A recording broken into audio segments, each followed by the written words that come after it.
สบายดีทุกคนมื้อนี้แม่ค้ามารีวิวปิดผมบางให้เบิ่งเด้อลูกค้าเด้อตัวนี้เนาะจะเป็นรุ่นทอตะนาง3กิบรุ่นบางที่สุดในห้างเลยตัวนี้จะมี3กิบแบบนี้เลย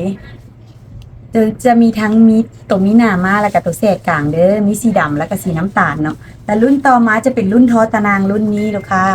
จะมี3กิบแบบนี้เลยตัวนี้ ก็จะเป็นรุ่นที่ว่ามีหน้ามากับมีแสกกลางกับมีคือตัวเมค่าไซนี่จะเป็นตัวมีหน้ามาเด้อลูกค้าจะมี2 สีนี่เลยเด้อ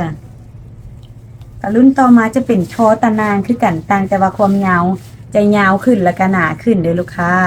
ตัวนี้จะมี3กิบ7x9เด้อลูกค้ามีสีดำแล้วก็สีน้ำตาลคือกันตัวนี้ส่วนรุ่นต่อมาจะเป็นรุ่นทอหนังหัวเนาะลูกค้าตัวนี้สามารถแทรกข้างได้เลยเขาอยากแทรกข้างเขาอยากแบ่งไปทางใดก็แบ่งได้เด้อลูกค้าเด้อมันจะเป็นทอ12x13ประมาณนี้เลยเด้อแล้วก็จะมีรุ่นทอตะนางความยาว35เซนตัวนี้จะเป็นสีน้ำตาลแดง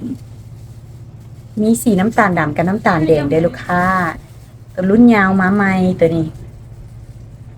แล้วก็จะมีรุ่นทอหนังหัวที่ว่าบกว้างหลายสำหรับคนผมบางนิดเดียวเนาะเอารุ่นนี้ไปใส่ได้เลยแล้วก็ตัวนี้จะเป็นรุ่นทอหนังหัวที่ว่ามีหน้ามาเนาะลูกค้าแต่ว่าผมจะบ่ยาวหลายกว้าง12x13เด้อความยาวมีแต่27ซนติเมตรใช้ยังไงสูงตัวเอง